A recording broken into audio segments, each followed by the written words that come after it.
नमस्कार दोस्तों, हॉकफिट न्यूज़ में आप सभी का स्वागत है। एनसीबी के मुंबई जोनल डायरेक्टर समीर वानखेड़े को लेकर रोज नए नए खुलासे हो रहे हैं। अब तो आप भी शायद बोर होने लगे होंगे कि आखिर ये ड्रामा चल क्या रहा है। लेकिन अब उनके धर्म को लेकर एक बड़ा खुलासा हुआ है। शायद आपने सुना भी होगा, लेकिन मैं इसके बारे में कुछ आपको विस्तार से ऐसी डिटेल बताने वाला हूँ जिसे सुनकर आप दांतों तले उंगली दबा लेंगे। एक मौलाना ने ये दावा किया है कि समीर वानखेड़े और शबाना कुरैशी दोनों मुसलमान थे, इसीलिए उन्होंने निकाह करवाया था।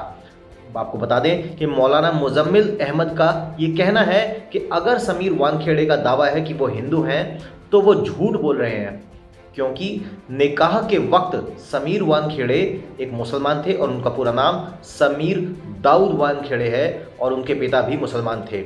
मौलाना ने ये कहा कि समीर और शबाना दोनों मुसलमान थे, इसीलिए निकाह करवाया था और कार्यक्रम में 1000-2000 लोग मौजूद थे, यानी पूरे समाज की उपस्थिति में ये कार्यक्रम हुआ और समीर वानखेड़े एक सार्वजनिक रूप से एक मुस्लिम रहे हैं। अब मौलाना मुजम्मिल अहमद ने यह दावा किया है कि समीर वानखेड़े अगर मुसलमान ना होते तो उनका निकाह होता ही नहीं, क्योंकि शरीयत के हिसाब से ऐसा हो ही नहीं सकता कि यदि हिंदू की शादी किसी मुसलमान लड़की से हो, और कोई भी काजी शरीयत के खिलाफ जाकर निकाह पढ़ ही नहीं सकता।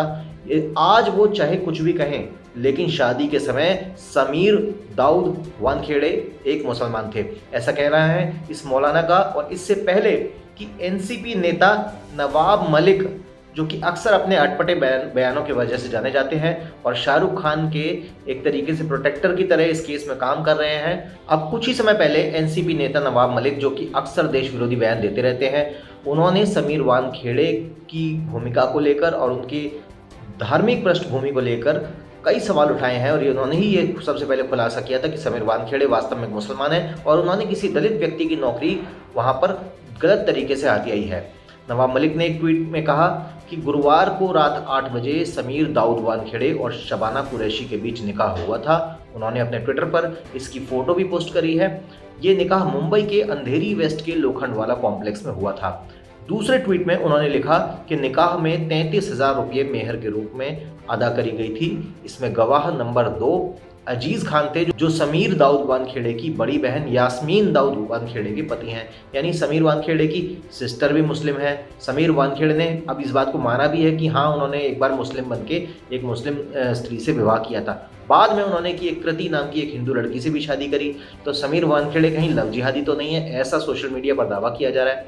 अब समीर वानखेड़े और शबाना कुरैशी की निकाह की जो तस्वीरें हैं वो आप देख सकते हैं। उन्होंने फोटो के साथ ये भी लिखा नवाब मलिक ने कि प्यारी जोड़ी की तस्वीर समीर दाऊद वानखेड़े और डॉक्टर शबाना कुरैशी। तो ऐसा कह के नवाब मलिक ने घुमा कर समीर वानखेड़े की ले तो ली है, लेकिन बड़ी बात यह है कि आखिर इस मामले में किसकी बात पर ज़्यादा विश्वास किया जाए, क्योंकि समीर वानखेड़े की जो बैकग्राउंड है, एक सरकारी अधिकारी के तौर पर ड्रग्स के खिलाफ काफ़ी सख्त एक ऑफिसर के तौर पर उनकी बैकग्राउंड है, लेकिन असली परतें क्या हैं वो तो आने वाला वक्त ही बताएगा। और साथ ही साथ नवाब मलिक ने अब ये भी बड़ा दावा कर दिया है कि उस पार्टी में मौजूद एक मुस्लिम व्यक्ति वहाँ पर अपनी महबूबा के साथ उस पार्टी में नाच रहा था, और क्योंकि वो समीर वानखेड़े का दोस्त था, इसलिए समीर वानखेड़े ने उस क्रूज़ पार्टी में जिसमें आर्यन खान पकड़ा गया, अपने दोस्त को छोड़ दिया। तो क्या समीर वानखेड़े लोगों के साथ ये पक्षपात कर रहे हैं कि अपने दोस्त को ड्रग्स लेते हुए छोड़ देंगे ऐसी पार्टी में, और वहीं आर्यन खान को पकड़ लिया। अब आर्यन खान से हमें कोई ऐसी सहानुभूति नहीं है, लेकिन बात यह है कि कहीं ना कहीं इस मामले में बहुत सारे झूठ हैं और बहुत सारी ऐसी बातें हैं, और समीर वानखेड़े का भी जो उनकी भूमिका है वो भी इस समय अब एक शक के दायरे में आ रही है। ऐसे में एनसीबी के द्वारा जो करी गई कार्रवाई है उस पर यह सवाल उठना भी जायज़ है कि 3-4 ग्राम चरस, हैश, MDMA और इस तरीके की एक्सटेसी जैसी दवाई, ये सब जो ड्रग्स हैं, इनको पकड़े जाने पर अगर इतना हंगामा मचाया जा रहा है, तो आखिर क्या एनसीबी सच में कुछ काम करना चाहती है या नहीं, ये अपने आप में एक बहुत बड़ी बात है। भारत के खिलाफ इसी बीच एक और बड़ी खबर आ रही है। भारत के खिलाफ मैच के दौरान पाकिस्तान के विकेटकीपर बल्लेबाज मोहम्मद रिजवान के खुलेआम नमाज अदा करने के बाद आई पूर्व क्रिकेटर वकार यूनुस की टिप्पणी पर भारत के स्टार कमेंटेटर हर्षा भोगले ने वकार यूनुस को जमकर धोया है, जिसके बाद वकार यूनुस ने माफ़ी तक मांगी है। आपको बता दें मामला क्या है कि हर्षा भोगले ने मंगलवार को नाराज़गी जाहिर करते हुए पाकिस्तान के पूर्व क्रिकेटर वकार यूनुस को जमकर लताड़ लगाई है और उनकी भर्त्सना करी है।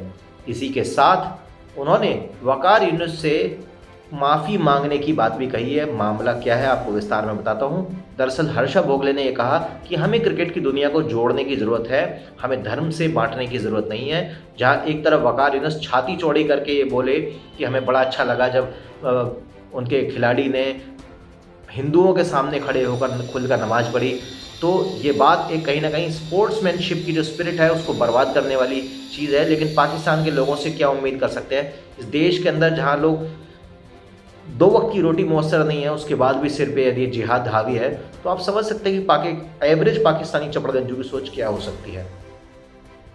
अब हर्षा भोगले ने बड़े ही सटीक तरीके से, बड़े ही सोफिस्टिकेटेड तरीके से वकार यूनुस पर जम के पलटवार किया है। हर्षा भोगले ने मंगलवार को नाराज़गी जाहिर करते हुए वकार यूनुस की जम के क्लास ली है। साथ ही साथ उन्होंने बात कही है कि कहीं ना कहीं पाकिस्तान के अंदर भी जो समझदार लोग हैं वो इस बात से काफ़ी जिसे कहते हैं अपसेट होंगे, काफ़ी नाराज़ होंगे कि आखिर इस तरीके का बयान वकार यूनुस को देने की क्या ज़रूरत थी। लेकिन कहीं ना कहीं पाकिस्तान के अंदर चाहे क्रिकेट के कमेंटेटर हों या कोई खिलाड़ी, अक्सर ये लोग अपनी धार्मिक आइडेंटिटी को बीच में जिस तरीके से ले आते हैं, उससे ये लोग ये साबित कर देते हैं कि अंतर्राष्ट्रीय क्रिकेट खेलने लायक ये लोग हैं ही नहीं। ये पाकिस्तान में इस्लामाबाद, लाहौर की गली कूचों में जानवरों की तरह ही क्रिकेट खेलें, उतना ही बढ़िया है, उससे ज़्यादा इन लोगों की हैसियत नहीं है।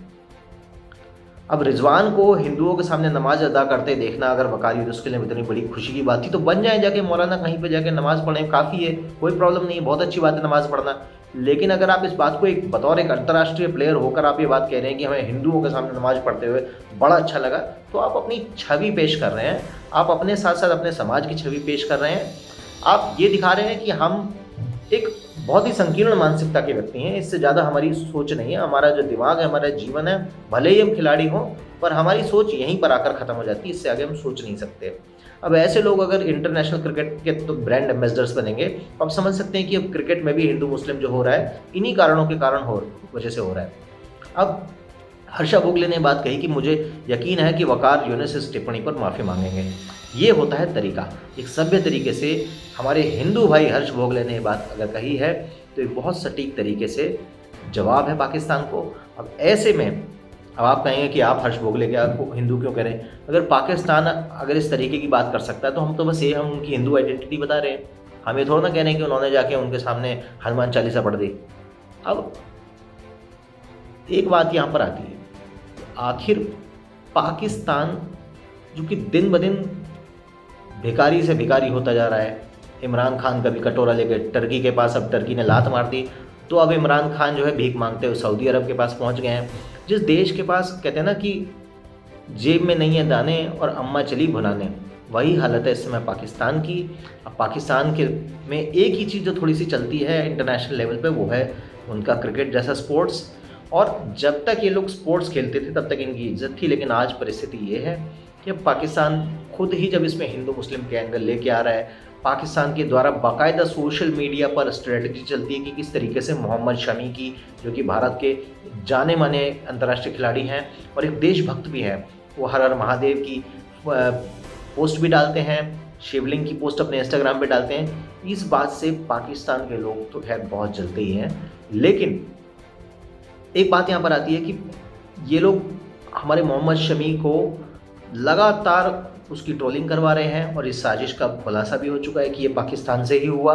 इसमें विशेषकर मोहम्मद शमी के खिलाफ एक ऐसी कैंपेनिंग करी गई जिसके थ्रू मोहम्मद शमी को एक भारत विरोधी एलिमेंट दिखाने की प्रयास किया गया है, जबकि मोहम्मद शमी उतने ही भारतीय हैं जितने कि कोई और भारतीय खिलाड़ी या कोई भी अन्य भारतीय।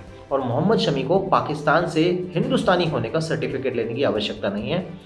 मोहम्मद शमी जैसा व्यक्ति एक उदाहरण है कि भारत के अंदर कुछ ऐसे मुसलमान भी रहते हैं, भले ही जनसंख्या उनकी बहुत ज़्यादा ना हो, लेकिन ऐसे मुस्लिम भी रहते हैं जो कि इस राष्ट्र से प्रेम भी करते हैं। अब दोस्तों, यदि आप लोगों को खबर पसंद आई हो तो हमारे चैनल को सब्सक्राइब करें और बेल आइकन जरूर दबाएं। अभी के लिए केवल इतना ही। जय हिंद, जय भारत, नमस्कार।